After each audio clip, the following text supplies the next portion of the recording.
son texte. Tout le monde est costumé, du moins avec quelques morceaux en moins, mais on est prêt pour demain. On aimerait ça quelque chose de bien réaliste. Hein? Moi, je suis la femme de Salomon, le propriétaire du magasin général. Fais pointer du doigt, moi. Oui, je me présente. Bonaventure Brière, alias bébé.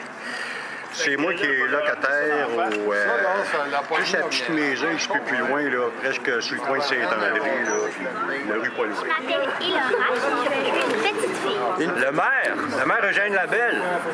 Eh oui, c'est celui qui a mis sur pied un comité d'aide. Et moi, je suis Marcel Richard, le barbier du coin. Oui, c'est Napoléon Gauvreau. Ouais, j'étais un commerçant de la rue Saint-Pierre. Moi, je suis un petit technicien ce soir. Bonjour, je suis la fille du maire Labelle. Que le feu est pris chez Limoges. Et que les gens, on veut qu'ils soient dans l'ambiance et qu'il y ait l'odeur de la fumée. Donc, ce côté-là, je pense que c'était bien. Le tableau, le tuyau. On a dit qu'on en peut arriver ensemble si le livre est vrai. C'est merveilleux. Ben, essaye de regarder quand même le public, d'être avec elle, mais oui, c'est beau. Un moment du monde. Alors, Terrebonne, avant les années 20, c'est merveilleux, Terrebonne. C'est un petit village paisible, un petit village prospère. La vie s'y déroule lentement et le progrès s'installe petit à petit. Les marchands, les boutiquiers, les médecins, les notaires, ils sont installés. Il y a même une petite salle de cinéma qu'on appelle la Joyeuse. Imaginez la Joyeuse. C'est le bonheur à Terrebonne. Ce petit village est composé de plusieurs petites maisons en briques, mais surtout des petites maisons en bois.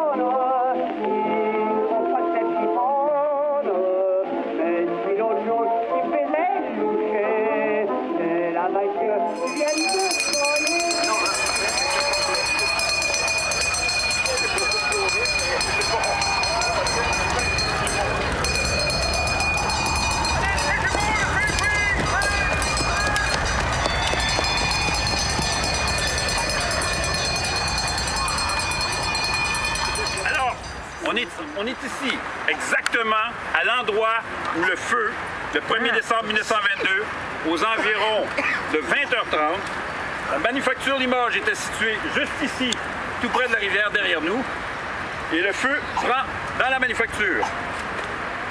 C'est essoufflant. Puis c'est là qu'on a vu par la fenêtre que le feu était pogné dans mon entrepôt. Ben, c'était plein de copeaux secs là-dedans, toi. Ça brûlait déjà fort, ça faisait péter vite. Ça pétait comme une grosse mitrailleuse. Donc Joe Limoges est entré dans la salle en coup de vent. Il criait que le feu était pris à sa manufacture. Il disait que les pompiers essayaient d'activer la marine, mais que ça ne fonctionnait pas. Les 11 descendus de la Grande Tour, ils servaient à rien. Il n'y avait pas d'eau. On cherchait les vieilles pompes.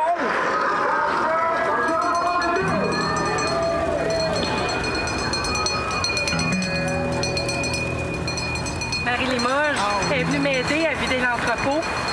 La manufacture a flambé. Les tisons s'envolaient partout. On avait commencé à sortir les tinettes de bord dans le cours de récréation du collège.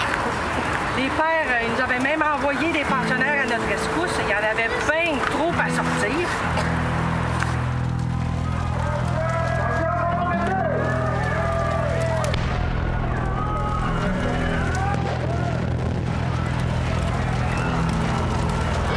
Ici, à l'hôtel Hot, le bâtiment qu'il y a là, c'était anciennement l'hôtel Hot. Évidemment, elle a été rénovée depuis. Et si elle a été sauvée, l'hôtel Hot, que je vais vous montrer pendant que je vais vous parler, si elle a été sauvée, ben c'est justement grâce aux pompiers de Montréal qui sont arrivés juste à temps pour l'arroser. On a été bien chanceux. Mais on a eu peur en maudit, par exemple. Hey, le feu s'est arrêté juste de l'autre bord de la rue, à l'hôtel Hot, le matin du 2 décembre. Il neigeait. Il y a même un journaliste de la Patrie de Montréal qui a pris une photo de ça avec plein de curieux dans la rue puis des pompiers sur la galerie d'en haut. Hey, une chance du bon Dieu. Du bord de la rue Chapelot puis de la rue Laurier, ils ont eu moins de chance. Le feu, il s'est rendu jusque-là.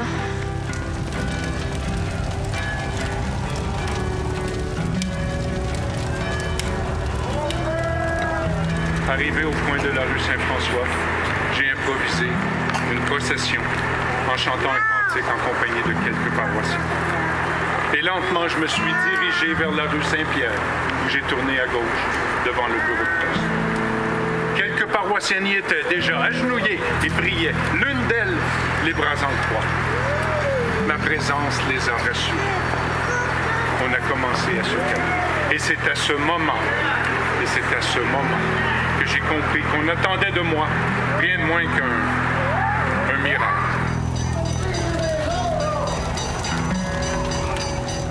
Le bureau de poste, une grosse bâtisse de même, tout en pierre. Jamais j'aurais pensé qu'il passerait lui et tout. Mais d'un bon coup, j'entends-tu pas des vitres qui volent en éclats puis des grosses flammes qui jaillissent des choses. Quand le directeur d'Olonne de Montréal, il a vu tout ça, que le feu il était complètement incontrôlable, puis que tout allait y passer, il a dit à ses gars, préparez de la dynamite. Là, on s'est tous regardé comment ça, de la dynamite, dans tout ce feu-là, de la dynamite. Et là, le directeur d'Olonne, il nous a expliqué qu'il voulait faire un vide entre les bâtisses.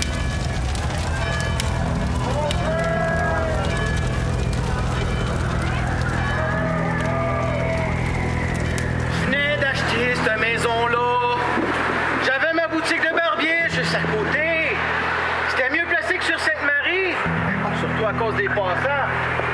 Avant, j'étais près de la rue Saint-François, à côté du Chinois. Là, je vendais aussi des chaussures. Bon, je le sais, je faisais concurrence à Gauvreau, l'autre bord de la rue. Mais il fallait bien vivre. J'aimais bien couper les cheveux, mais c'était pas ça qui mettait du beurre sur mes toasts. Puis la famille grossissait. Là, tout est en train de brûler. Et c'était même rendu jusqu'à chez Beau-Soleil, au coin de Saint-Joseph.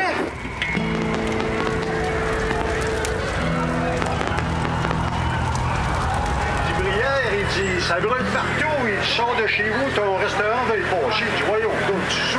Ah, il dit, viens, ouais. Je sors dehors. Hey, ça brûlait les deux côtés de la rue Sainte-Marie. On l'appelle la maison de Miraculé.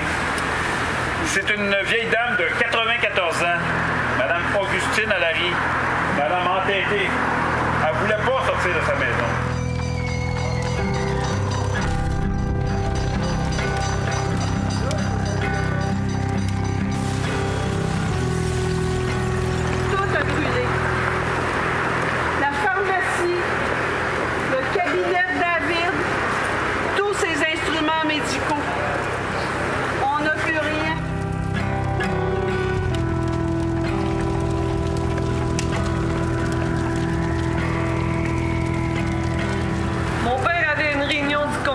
Ce soir-là. Fait qu'il m'avait dit de fermer plus tôt et d'aller faire à souper à ma sœur. Chaque pièce que je traversais, elle me faisait revivre des souvenirs de mon enfance. La chaise berçante, le grand miroir, puis la courte pointe de l'âge. L'électricité et le téléphone ont été coupés temporairement. Le cœur de la ville s'est arrêté de battre. La superficie du secteur incendié représente près de la moitié du pas du village. Les sinistrés se voyaient obligés de s'en